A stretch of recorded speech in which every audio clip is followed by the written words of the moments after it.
앞에 올려드리겠습니다. 찬송가 301장입니다.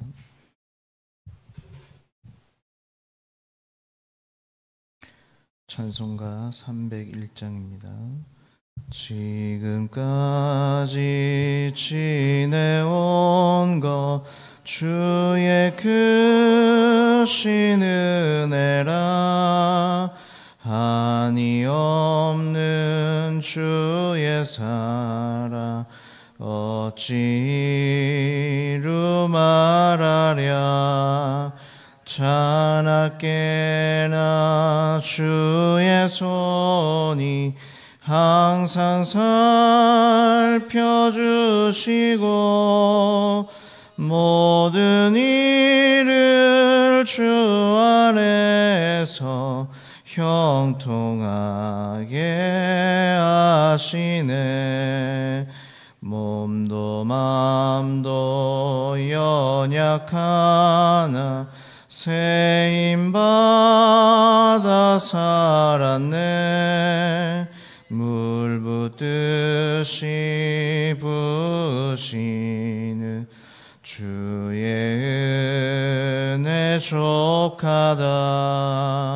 사랑 없는 거리에 나 험한 산길에 맬 때 주의 손을 굳게 잡고 찬송하며 가리라. 주님 다시 배올 날이 날로 다가와 무거운 짐 주께 맡겨 벗을 날도 멀잖네. 나를 위해 예비하신 고향 집에 돌아가 아버지의 품 안에서 영원토록 살리라. 아멘. 사도신경으로 신앙을 고백합니다. 나는 전능하신 아버지 하나님 천지의 창조주를 믿습니다. 나는 그의 유일하신 아들 우리 주 예수 그리스도를 믿습니다. 그는 성령으로 잉태되어 동정녀 마리아에게서 나시고 본디오 빌라도에게 고난을 받아 십자가에 못 박혀 죽으시고 장사된 지 사흘 만에 죽은 자 가운데에서 다시 살아나셨으며 하늘에 오르시어 전능하신 아버지 하나님 우편에 앉아 계시다가 거기로부터 살아있는 자와 죽은 자를 심판하러 오십니다. 나는 성령을 믿으며 거룩한 공교회와 성도의 교제와 죄를 용서받는 것과 몸의 부활과 영생을 믿습니다. 아멘. 오늘 말씀은 스가랴 12장 말씀입니다. 스가랴 12장 1절에서 마지막 14절까지 말씀입니다. 구약 1324페이지에 있습니다.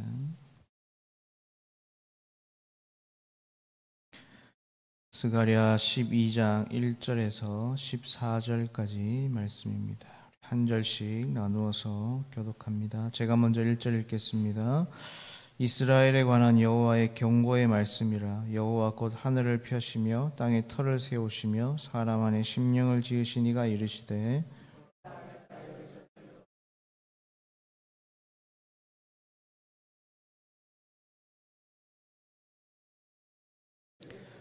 그날에는 내가 예루살렘을 모든 민족에게 무거운 돌이 되게 하리니 그것을 드는 모든 자는 크게 상할 것이라. 천하 만국이 그것을 치려고 모이리라.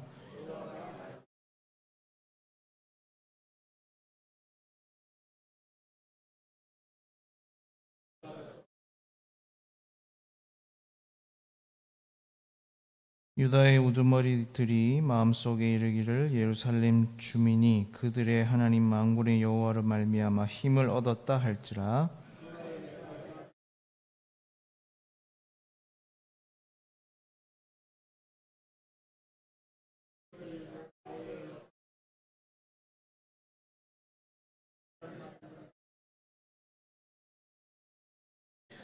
여호와가 먼저 유다 장막을 구원하리니 이는 다윗의 집의 영광과 예루살렘 주민의 영광이 유다보다 더하지 못하게 하려 함이니라.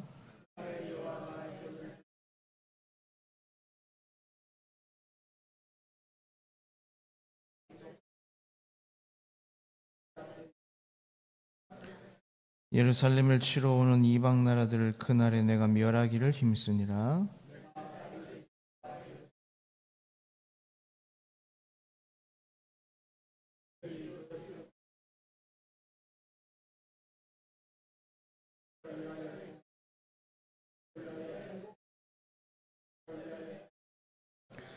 그날에 예루살렘에 큰 애통이 있으리니 무기또 골짜기 하다드림몬에 있던 애통과 같을 것이라.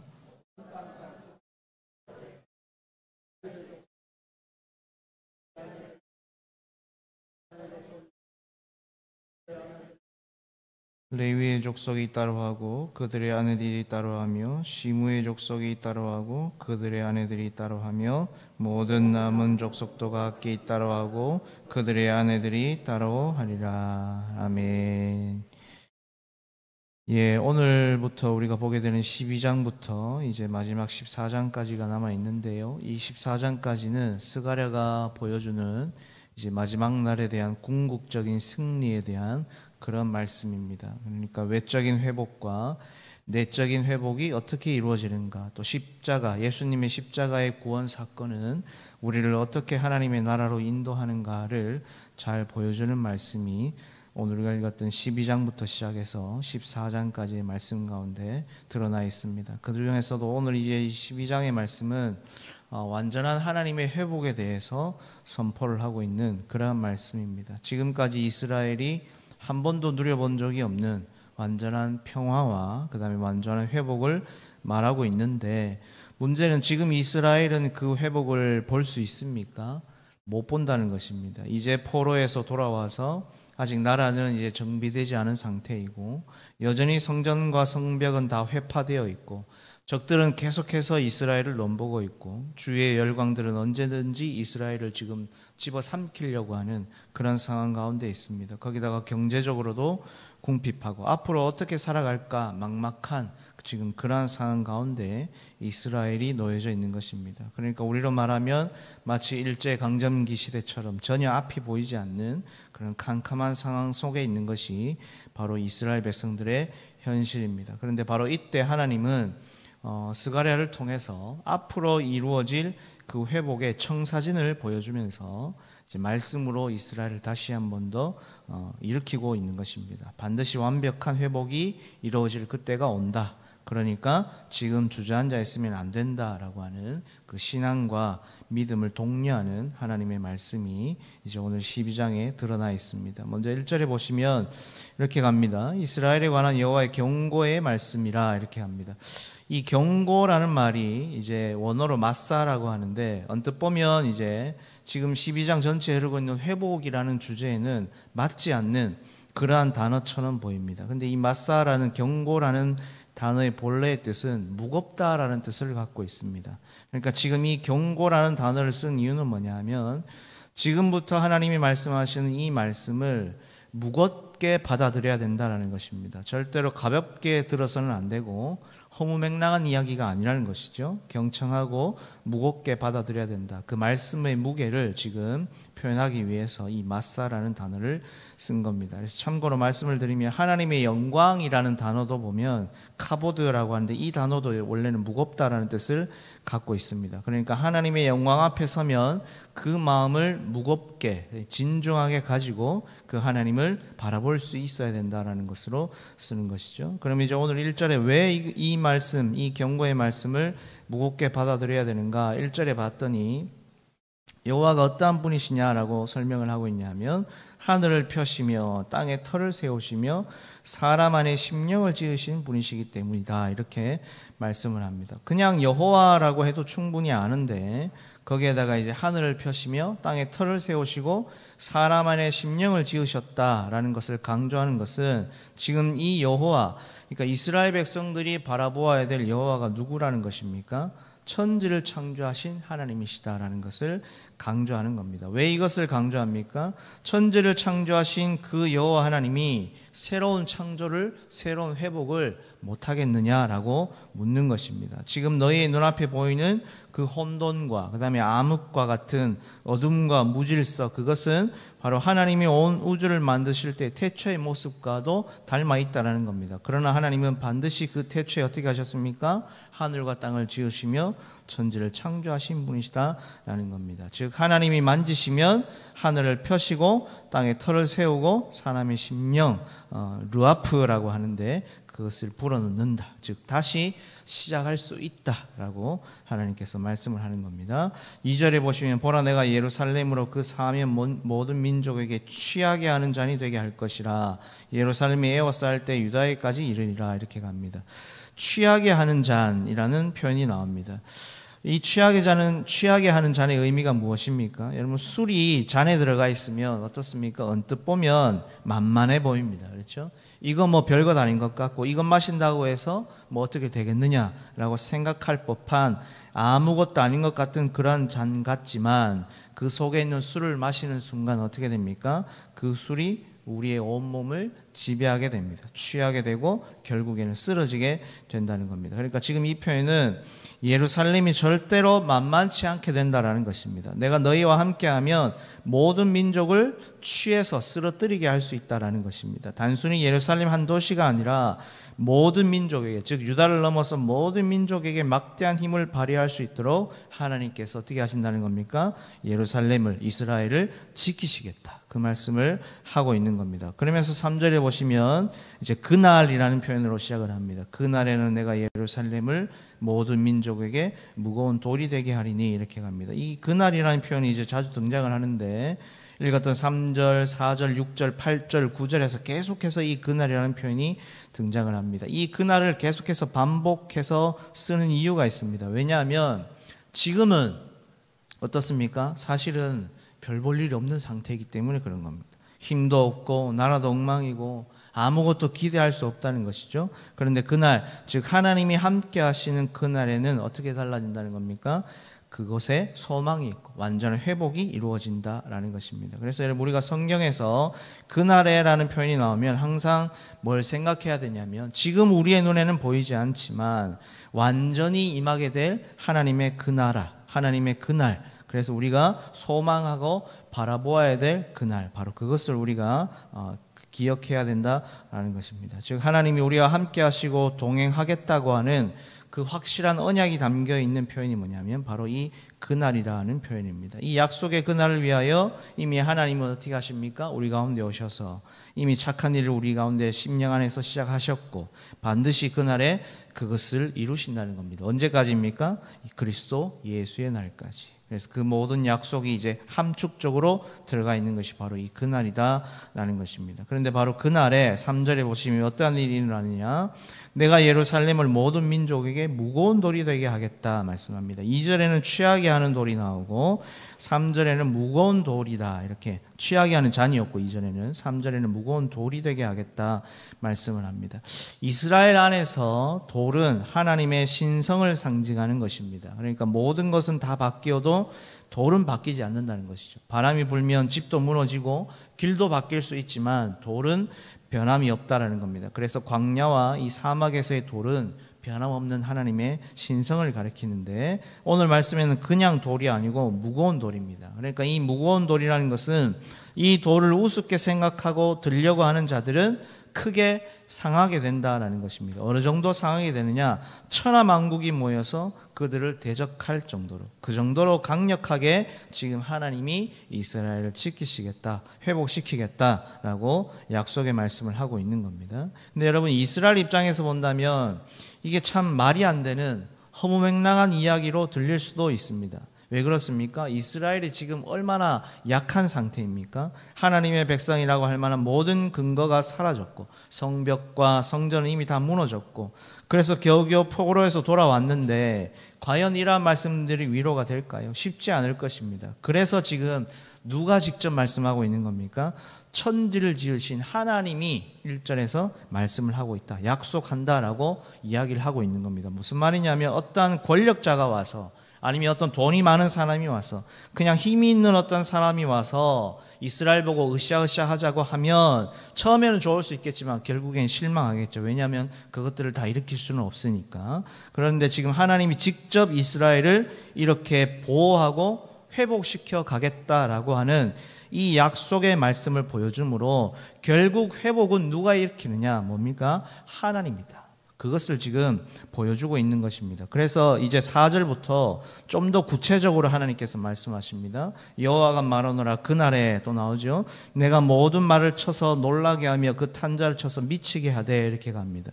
여기 말이 나오는데 말은 여러분 하나님을 믿지 않는 사람들에게는 그 모든 나라들에게 있어서 제1호 의지의 대상입니다. 왜냐하면 이들은 전쟁에서 이기는 것만이 자신들이 살아갈 수 있는 유일한 방법이니까. 이 당시에 기병과 말은 요즘으로 말하면 탱크와 장갑차 같은 것입니다. 아니 그 이상의 힘을 상징하는 것입니다. 가장 최신식 무기라고 할 수 있는 것이죠. 그런데 지금 하나님이 뭐라고 말씀하시냐면 그 말을 쳐서 놀라게 하고 그 말을 탄 자를 미치게 하겠다라고 말씀하는 것은 그들 스스로가 이제 미쳐서 서로 싸우게 하고 스스로 망하도록 만들어버리겠다라고 말씀을 하는 겁니다. 역사적으로 보면 스스로 자멸해서 전쟁에서 지는 그러한 전쟁들이 수없이 있습니다. 그것을 지금 얘기하는 겁니다. 근데 여기서 중요한 건 뭐냐면 유다 족속은 내가 돌보고 모든 민족의 말을 쳐서 눈이 멀게 하겠다라는 이 말씀입니다. 지금 이 말씀은 우리 지금 성경에는 좀 평범해 보이지만 원어를 보면 유다 족속은 내가 돌보고 이 표현은 실제로 내가 눈을 뜰 것이다 라는 뜻을 갖고 있습니다. 그러니까 유다 족속을 향하여서는 내가 눈을 뜨고 이 뜻을 갖고 있는 겁니다. 그러니까 지금 이 말은 하나님은 눈을 뜨고 말의 눈은 멀게 하겠다라고 말씀을 하시는 것이죠. 그 말은 지금 너희가 무엇을 의지할 것인가를 잘 보라는 것입니다. 물론 진짜 결정하라는 게 아니라 너희가 의지해야 될 대상이 누구인지를 모르고 있다. 하나님께서 지금 말씀하시는 겁니다. 이 당시에 수많은 우상들, 그 다음에 열강들, 우리로 말하면 우리가 인간적으로 봤을 때 힘이라고 할 만한 그 모든 돈과 명예, 권력 이런 것들은 실제로는 말처럼 우리의 눈에 단번에 보이기 때문에 대단해 보이지만 사실 그 말들은 힘이 없다라는 것을 보여주고 있습니다. 왜 그렇습니까? 눈이 멀었으니까. 그런데 반대로 하나님은 우리의 눈에 지금 당장은 보이지 않지만 우리의 눈에 보이지 않으니까 마치 하나님이 우리를 향하여 눈을 감고 있는 것처럼 느껴지기도 하지만 실제로는 하나님은 어떻다는 겁니까? 눈을 뜨고 있다는 겁니다. 나는 눈을 뜨고 있고 내가 너희를 돌보고 있다. 너희 아픔을 알고 있고 너희를 꼭 그날에 반드시 회복시켜 간다. 그 약속의 말씀을 하고 있다는 겁니다. 그럼 어떻게 만들어 가시느냐? 5절에 보시면 유다의 우두머리들이 마음속에 이르기를 예루살렘 주민이 그들의 하나님 만군의 여호와를 말미암아 힘을 얻었다 할지라 이렇게 갑니다. 그러니까 위에 4절까지의 사건 말탄 자들이 미쳐버리고 만의 눈이 멀게 되므로 하나님이 이스라엘을 지키심으로 보게 되는 그 결과로 5절에 유다의 우두머리들이 뭐라고 고백하느냐? 그 마음속에 이르기를 예루살렘 주민이 그들의 하나님 만군의 여호와를 말미암아 힘을 얻었다라고 고백하도록 하나님께서 만들어 가시겠다라는 것입니다. 만군의 여호와, 스가랴가 정말 강조하고 있는 거라고 초반에 한번 말씀드렸습니다. 그래서 이 만군의 여호와라는 표현이 스가랴서에는 53번, 53번이나 등장할 정도로 이 스가랴는 계속해서 강조합니다. 근데 6절에 한번 보시면 그날이 또 나오죠. 그날에 내가 유다 지도자들을 나무 가운데 화로 같게 하며 곡식단 사이 횃불 같게 하니 이렇게 갑니다. 나무 가운데 있는 화로면 여러분 화력이 얼마나 셀까요? 그죠? 또 곡식단 사이에 있는 횃불, 모든 곡식을 다 태울 정도의 화력이라면 여러분 얼마나 셀까요? 지금 상대할 수 없는 지경으로 만들겠다는 겁니다. 이처럼 하나님이 함께 하시면 유다 지도자들이 강해질 것이다. 그래서 예루살렘 사람들을 다시 그 본곳 예루살렘에서 살게 된다. 이 6절의 이 말씀은 뭐냐면 자신의 땅을 회복할 것이고 하나님의 기업을 또 이어가게 될 것이다 라고 말씀을 하는 겁니다. 그런데 이 방법, 지금까지 말한 이 6절까지의 이 방법은 인간적인 방법으로 되지 않는다. 그게 7절의 말씀인데 세상 방식과는 다르다는 것이죠. 7절에 보시면 여호와가 먼저 유다 장막을 구원하리니 이는 다윗의 집의 영광과 예루살렘 주민의 영광이 유다보다 더하지 못하게 하려니라 이렇게 갑니다. 여기 장막이 나오고 집이 나옵니다. 그러니까 우리가 상식적으로 생각하면 장막과 집 중에 어느 게 더 강한 것입니까? 집이 더 강하죠. 그렇죠? 특별히 예루살렘은요 성벽 안에 있는 집, 베트라고 하는데 이 집이 정말 견고하고 강하게 지었다고 합니다. 반면에 장막은 성벽 바깥에 있습니다. 그러니까 외적이 침입하고 쳐들어오면 허구날 노략질 당하고 포로로 끌려가고 죽임을 당하는 곳이 어디냐? 성벽 밖에 있는 이 장막입니다. 그런데 지금 하나님이 어떻게 하겠다는 겁니까? 유다 장막을 다윗의 집보다 먼저 구원하시겠다. 이 말은 뭐냐면 인간의 방식으로는 사실은 성벽 아래 있는 집 베트를 지키기 위해서 보통은 성벽을 걸어 잠그는 것이 맞는데 그래서 장막은 포기하는 것이죠. 왜냐하면 대부분의 지도자들이 어디 있습니까? 성벽 안에 튼튼한 베트 안에 있으니까 보호를 하고 있으니까 그래서 성벽 밖에 있는 장막 안에 있는 사람들을 자연스럽게 포기하는 것처럼 되어 있는데 하나님께서는 도리어 지금 장막을 먼저 구원하겠다라고 말씀하는 것은 이 하나님께서 하시는 회복은 특정 누군가에게가 아니라 모두에게 이루어지는 적용이 되어지는 하나님의 구원의 은혜다라는 것을 말씀을 하고 있는 겁니다. 그리고 여기서 이제 또 한 가지 의미가 나오는데 뭐냐면 바로 이 유다 지파, 유다 장막, 유다 지파에서 나실 예수 그리스도를 통하여 어떻게 합니까? 하나님의 나라를 이루어 가겠다라는 의미가 담겨져 있는 겁니다. 왜냐하면 지금 이스라엘은 자꾸만 어느 때를 그리워하냐면 다윗의 때를 그리워합니다. 다윗의 집, 다윗의 가문 때 그 영광, 다윗이 왕이었을 때 그 천하태평, 태평성대에 그때로 돌아가는 게 이스라엘에게는 꿈입니다. 그런데 하나님은 그게 문제가 아니라는 겁니다. 너희가 소망하는 다윗 때의 그 영광, 그 자부심을 회복하는 게 중요한 게 아니라 그것보다 더 중요한 게 바로 유다의 장막이라는 겁니다. 언뜻 보면 약해 보이지만 허름해 보이지만 그 유다의 장막이 모든 것보다 더 귀해질 때가 온다. 왜냐? 바로 이 유다 지파를 통하여 어린 양 예수 그리스도가 십자가의 사랑과 그 부활로 어떻게 합니까? 다윗보다 더 강성하게 모든 것을 회복시켜 갈 때가 온다. 진정한 구원을 이루는 그때가 온다라는 것을 바로 이 7절의 말씀을 통하여 약속을 하고 있는 것입니다. 그래서 8절에 나와 있는 이 말씀은 예루살렘 주민을 보호하는데 그러니까 하나님이 눈을 뜨시고 함께 하시면 어떻게 되느냐? 제일 약한 자가 결국에는 다윗과 같은 강한 자가 되고 다윗같이 강했던 자들은 다윗의 족속은 하나님같이 강하게 된다. 이게 무슨 말입니까? 그 날이 되면 너희가 그렇게 대단하다고 말하는 그 다윗의 영광이 아무것도 아닌 그때가 온다.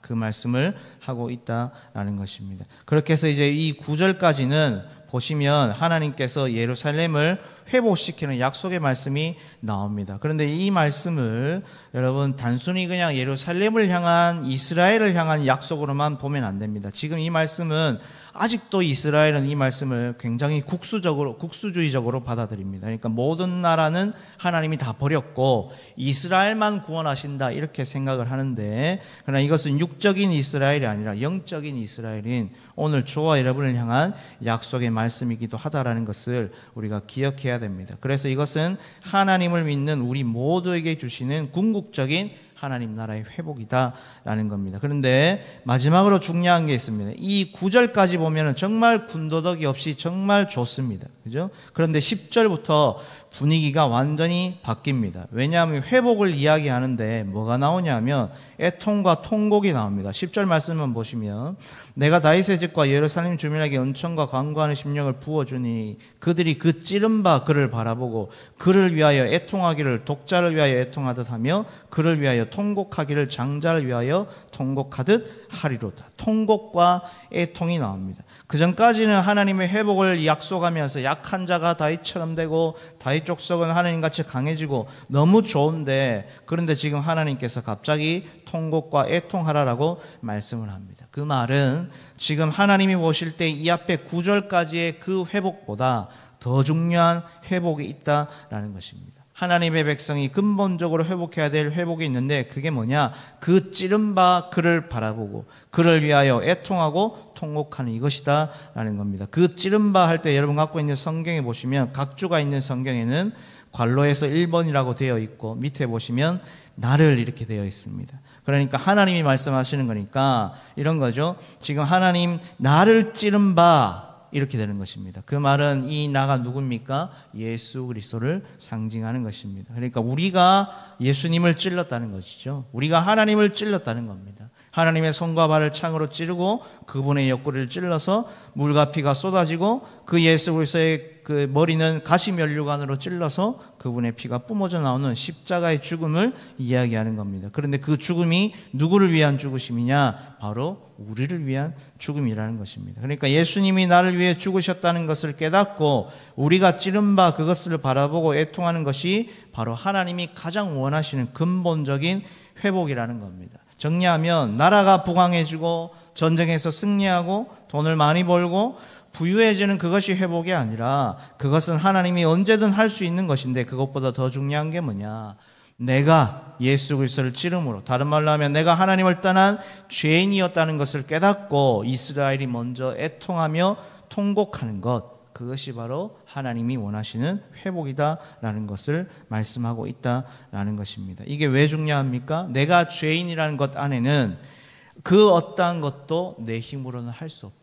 지금 하나님께서 약속하시는 이 회복은 절대로 사람의 노력과 힘으로 되는 것이 아니라 오직 하나님의 은혜가 있어야 된다는 것을 고백하는 것이기 때문에 그런 것입니다. 그래서 오늘 이 12장은 오늘 저와 여러분에게도 중요한 것을 생각하게 만듭니다. 우리도 애통하고 통곡합니다. 그런데 그 대부분의 내용은 우리의 삶의 문제들입니다. 우리는 언제 이 예수님의 죽으심 앞에 통곡하며 애통했던가? 한 번쯤은 고민해보는 이 새벽이 되었으면 좋겠습니다. 살아가면서 당하는 여러 가지 어려움과 아픔, 환난 때문에 기도해야 되는 것 맞지만, 그것을 넘어서서 우리는 언젠가 주님 앞에 설 때인데, 그 주님 앞에 섰을 때에 주님의 은혜로, 주님의 그 십자가의 사랑과 은혜로 내가 이 자리에 섰습니다라고 고백해야 된다면, 지금부터 살아가는 우리의 모든 삶은 다시 한번 예수 그리스도의 십자가의 사랑과 은혜로 돌아가서 다시 시작하는 그 은혜의 날들이 되어야 될 줄로 믿습니다. 오늘 이 하루도 그렇게 주님 바라보시면서 주님과 함께 동행하는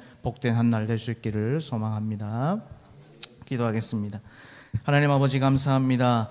오늘 말씀을 통해서 하나님의 온전한 회복을 보게 하시니 감사합니다. 그 회복은 단순히 땅을 찾고 나라가 부강해지고 전쟁에서 승리하는 회복이 아니라, 우리 마음 가운데 우리가 먼저 하나님을 떠난 죄인이라는 것을 깨닫고 내가 바로 예수님을 찔렀다는 그 심령의 회복이 먼저 일어나야 함을 보게 하시니 감사합니다. 하나님, 우리는 때로 잊고 살아갑니다. 우리 앞에 와 있는 여러 가지 어려움과 문제 때문에 나의 죄를 대신해 죽으신 그 예수님을 바라보며 애통하지 못하고 감사하지 못하고 세상의 여러 가지 어려움으로 힘들어하는 우리의 모습을 봅니다. 이제는 그 눈물을 다 내려놓게 하시고 다시 한번 이 새벽부터 예수 그리스도로 인하여 새롭게 시작하는 우리 삼성의 가족들 다 될 수 있도록 도와주시옵소서. 예수 그리스도가 아니면 우리는 단 한순간도 살아갈 수 없음을 먼저 고백하며 주님만이 우리의 소망임을 다시 한번 이 새벽 회복할 수 있는 복된 이 새벽, 이 한날 될 수 있도록 도와주시옵소서. 감사를 드리며 예수님의 이름으로 기도드리옵나이다. 아멘. 하늘에 계신 우리 아버지, 아버지의 이름을 거룩하게 하시며 아버지의 나라가 오게 하시며 아버지의 뜻이 하늘에서와 같이 땅에서도 이루어지게 하소서. 오늘 우리에게 일용할 양식을 주시고 우리가 우리에게 잘못한 사람을 용서해 준 것 같이 우리 죄를 용서해 주시고 우리를 시험에 빠지지 않게 하시고 악에서 구하소서. 나라와 권능과 영광이 영원히 아버지의 것입니다. 아멘. 오늘 화요일입니다. 우리 선교와 전도를 위해서 기도하는 날입니다. 우리가 파송한 선교사님들과 우리 후원 선교사님들, 국내외 개척교회 및 기관 선교를 위해서 기도하시고 우리 교회가 어떠한 상황 가운데서도 이 선교와 전도 구제하는 그 교회의 사명을 잃지 않도록 기도해 주시고 특별 앞장서 이끌어 가시는 담임 목사님과 당회와 재직들을 위해서도 기도해 주실 때에 특별히 우리 다음 세대들 주일학교 전도 사역에 불이 붙을 수 있도록 위하여서 여러분 기도해 주시면 좋겠습니다. 그리고 들은 말씀 가지고 기도하시고